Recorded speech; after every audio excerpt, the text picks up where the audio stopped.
Bonjour à tous les amis, bienvenue sur la chaîne Reptistore, j'espère que vous allez bien, moi aujourd'hui ça va super. Aujourd'hui du coup, comme vous avez pu le voir dans le titre, on va parler de la gamme de Terrarium Herptech. C'est la gamme que vous voyez maintenant derrière moi. Je vais vous donner donc du coup les avantages, donc les plus de ces terrariums et les désavantages inconvénients, les moins de ces terrariums. N'hésitez pas si bien sûr vous voulez équiper vos terrariums, que ce soit en déco, matériel, par exemple les lampes chauffantes, tout ça, si vous avez des lézards, à aller faire un petit tour sur le site de notre partenaire Grillon Store. Donc c'est un partenaire qui propose à la fois de la nourriture congelée, des insectes vivants, mais aussi du matériel. Donc n'hésitez pas à aller faire un petit tour, vous retrouverez le lien de leur boutique dans la description de cette vidéo. Donc aujourd'hui je vais vous montrer plusieurs terrariums de la gamme Herptech, de différentes tailles, de différentes couleurs.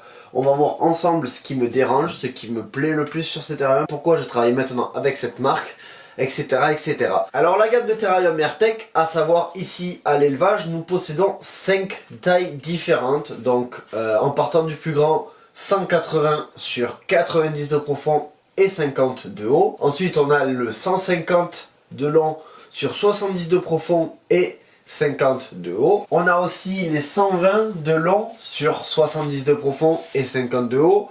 On a les 120 de large sur 70 de profond mais seulement 35 de haut, et on a aussi les 60 sur 35 de haut et 60 de large.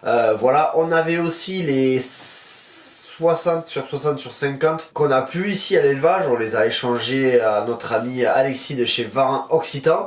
Voilà pour ce qui est de ces tailles. Voilà, il me semble qu'il y a encore aussi d'autres tailles à vérifier. Nous, essentiellement, ça va être des 120 par 70 sur 50 de haut. On a aussi le 180 et les 50 pour les gros animaux. Il faut savoir que c'est des terrariums, on va le voir tout à l'heure, qu'on peut coupler ensemble. Par exemple, si vous voulez avoir un terrarium qui fait 3,60 m, vous pouvez mettre 280 ensemble. Enfin voilà, c'est des choses à savoir. Donc ce qu'on va faire, c'est qu'on va commencer directement par entamer les plus et les moins de ces terrariums. Alors ce qu'on va faire aussi aujourd'hui, c'est que je vais vous montrer différents agencements que l'on peut effectuer sur ces terrariums.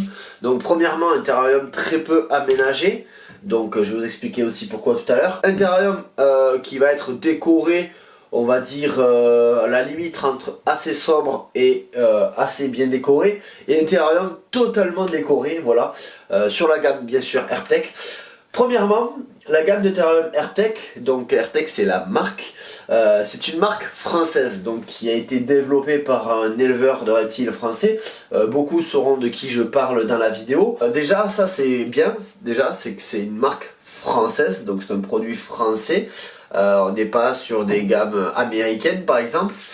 Donc ça permet bien sûr de faire travailler local entre guillemets. Donc au niveau de l'agencement, c'est vrai qu'on est sur des terrariums plutôt faciles à aménager, mais pas aussi simples par exemple que de l'OSB. C'est-à-dire que l'OSB on pourra facilement percer, visser les décors dans l'OSB. Là en l'occurrence on peut, bien sûr, on peut visser, je vous montrerai, moi je l'ai fait sur certains terrariums. Seulement c'est quand même assez dommage d'abîmer ces terrariums là, parce qu'il faut savoir que déjà ça a un coût. C'est vrai que c'est pas toujours évident d'avoir à percer les terrariums, sachant que pour la revente des fois ça peut être un peu compliqué, voilà. Comme vous pouvez le voir, là on est sur un aménagement assez simple pour des bois Sonora. Là il y a un couple à l'intérieur actuellement, donc c'est des bois nains. Faut savoir que c'est des terrariums quand même assez costauds pour résister à ce genre de bestioles, voilà. Au niveau des plus de ces terrariums par exemple, il y a la profondeur, on n'est pas sur une taille standard de 60. 60 c'est beaucoup, mais alors beaucoup trop léger à mon goût pour les reptiles, notamment les pitons et les boas. Donc là on est sur 70, ça offre 10 cm de plus, c'est pas énorme vous me direz, mais c'est déjà beaucoup mieux. On a une hauteur par contre assez limitée, donc on est sur 50 de haut maximum. Il faut savoir qu'il existe aussi une gamme Herptech arboricole. Donc voilà, comme je vous disais, la hauteur 50 c'est pas forcément ce qu'il y a de mieux, donc je pense qu'ils auraient pu quand même créer une dimension qui soit équivalente en termes de largeur, profondeur et hauteur. Après est-ce que c'est possible, je sais pas, c'est vrai que ça demande d'avoir un moule différent, tout ça. Autre chose aussi qui est très bien sur ces terrariums, c'est qu'ils sont extrêmement légers.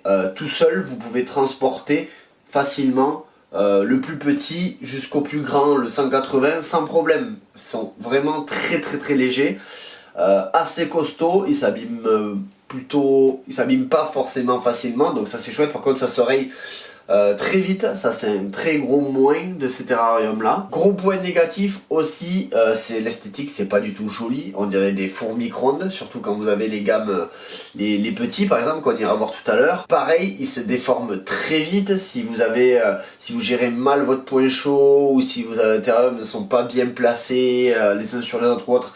Ils vont se gondoler, donc ça c'est vraiment pas ouf, surtout pour le prix du terrarium. Voilà, le prix du terrarium c'est aussi un gros moins, c'est très très cher. Faut savoir que pour un terrarium de cette taille là, donc 120 par 70 50, je crois qu'on est sur 400 € neuf. Voilà, c'est quand même un certain coût. Vous avez le gros, le 180-90 par 50, je crois qu'il est à plus de 600, je crois qu'il est à 650 de mémoire. Donc on est quand même sur des terrariums qui coûtent très très très cher. Voilà, après par contre ça dure dans le temps. Autre point en plus on va dire, c'est qu'ils sont aussi étanches, donc vous pouvez mettre de l'eau au fond, il n'y a pas de problème. Ça va pas couler dans votre pièce. Pour le nettoyage c'est très très très très simple. Donc vous sortez votre terrarium dehors, vous passez un coup de Karcher, votre produit, vous rincez tout ça. Ça c'est génial. Par contre si vous faites pas un petit trou pour évacuer l'eau, c'est la galère. C'est la galère parce que il y a des rebords. D'ailleurs on va en parler des rebords. Il y a des rebords là sur les extrémités du terrarium qui empêchent en fait l'eau de sortir. Et d'ailleurs en parlant de ces rebords, c'est assez chiant parce que des fois dans les animaux qui s'y mettent, on les voit jamais. Ou alors pour les attraper après c'est galère de les sortir de là. Enfin ça c'est vraiment un gros moins aussi de ces terrariums là. Les vitres sont très très très bien. Elles font je crois 5 ou 6 mm. Elles sont très costauds. Ça coulisse plutôt assez bien. Donc ça c'est chouette. Il y a un renfort au milieu là, donc ça c'est bien aussi. Autre point aussi très important, et ça c'est pas des moindres, c'est que le tapis chauffant, on peut le mettre dessous, c'est à dire que le terrarium va conduire la chaleur. Comme ça on ne met pas le tapis chauffant dans le terrarium. Donc de mettre le tapis chauffant dessous à l'extérieur du terrarium, le terrarium lui étant en polyéthylène va conduire la chaleur. C'est génial. Il faut savoir qu'un tapis chauffant, il faut éviter de le mettre dans le terrarium. On peut avoir beaucoup de problèmes suite à ça. Moi je l'ai eu fait avec des terrariums en mélaminé ou autre, parce que je pouvais malheureusement pas trop mettre les tapis chauffants à l'extérieur. Là maintenant que je suis sur ça, franchement c'est le top du top. On fait juste un trou, on fait passer la sonde au niveau du tapis chauffant et c'est top du top. Il existe plusieurs couleurs, donc ça on va le voir aussi. Moi je possède 3 couleurs différentes à l'élevage. Donc là je vous ai montré un terrarium qui est peu voire pas aménagé. Je vais vous montrer maintenant un terrarium aménagé intermédiaire et après un terrarium beaucoup plus aménagé. Alors là je vais prendre l'appareil à la main. Donc là on est sur un terrarium pour une espèce arboricole. Donc là l'espèce en question elle est dans son bac d'eau, donc là elle est en mue. Il s'agit bien sûr, pour ceux qui l'auront connu, du Corallus hortulanus. Corallus hortulanus, donc espèce arboricole, vous voyez. Même avec un terrarium en longueur, on peut faire des trucs arboricoles. Donc on a ici placé du coup un tapis chauffant, donc agrafé au plafond, avec la sonde qui ressort juste ici là. Je sais pas si vous la voyez, voilà. Donc une branche juste dessous le tapis chauffant qui va traverser le terrarium. Voilà, quelques plantes, un petit peu, des fausses plantes. Et on a ici aussi d'autres branches. Voilà, ça permet en fait du coup d'avoir l'animal qui peut se balader en hauteur sur toute la longueur du terrarium. De temps en temps il descend au sol pour aller se baigner. Donc là en l'occurrence parce qu'elle est en mue. Donc voilà, un terrarium décoré, on va dire intermédiaire. Voilà, c'est simple, ça reste simple encore. Je vais vous montrer maintenant autre chose. Un terrarium beaucoup plus décoré. Donc pour ceux qui l'auront reconnu, c'est le terrarium de mon Varan, César, donc Varanus acanthurus. Donc Varanus acanthurus, je vais retirer ça, j'en profite. Donc là on est sur un substrat très simple, c'est de la terre du jardin qui a été récoltée et mise dans le terrarium. Donc là, en termes de déco, donc, on a de la pierre, on a des petites branches comme ça, on a des grosses branches, on a du liège, des souches comme ça, on a aussi des branches de vigne là-bas. Donc là, on a quelque chose de beaucoup plus complet. Donc ça, c'est cool. Alors là, il est caché, donc c'est très tôt le matin encore, donc il n'est pas encore sorti. Donc voilà, ça permet d'avoir aussi un truc assez bien décoré. Alors par contre, quand vous faites ce type d'aménagement avec de la terre de jardin, pensez à mettre quelque chose de bien plat sous le terrarium pour pas qu'il se déforme avec le poids. Parce qu'il faut savoir que la terre, c'est très lourd. Quand on en met beaucoup comme ça, le terrarium se déforme si on n'est pas sur une surface costaud et plate. Donc voilà, vous voyez, hein, on peut faire quelque chose de très propre, même avec des Artec. Alors en termes de couleurs, vous avez vu les beiges, il existe aussi du coup ces gris là. Alors les gris comme ça, ils sont vraiment sympas, moi je les aime bien. Franchement, ça donne un rendu assez intéressant. Donc ça permet d'éclaircir aussi le terrarium par rapport au noir. Et après les beiges, ça reste quand même aussi lumineux. Mais voilà, donc là c'est chouette. Là on a ma femelle qui est pleine son aura. Elle va en péter. Donc voilà, vous voyez, gris ça rend vraiment pas mal. Là vous voyez une batterie de terrarium gris carrément. Moi j'aime beaucoup.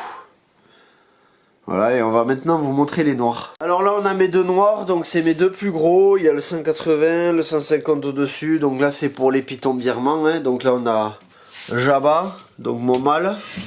Il est en mu. Donc voilà. Et on a la femelle aussi en mu dans l'eau là. Vous voyez, ils sont tous les deux en mu. Après ils ont tapé 2 gros repas aussi la semaine dernière. Donc voilà, en noir c'est pas trop mal, mais ça reste très sombre. Surtout pour les 180 comme ça, au fond on voit pas très bien l'animal. Donc ça c'est les terrariums que je me débarrasserai au final pour reprendre la même taille, mais en gris ou en beige, parce que noir c'est vraiment pas ouf. Après en noir aussi j'ai ceux-là, les 35 de haut, donc c'est des terrariums rack un petit peu. Voilà, donc au dessus de cette batterie là, voilà. Donc voilà les amis, on arrive à la fin de cette vidéo. Je vous ai montré un petit peu ce que je pensais de ces terrariums. N'hésite pas à me mettre dans les commentaires toi aussi ce que tu en penses, si j'ai oublié des choses. Voilà. Merci d'avoir regardé la vidéo jusqu'au bout et on se dit à bientôt sur la chaîne Reptistore.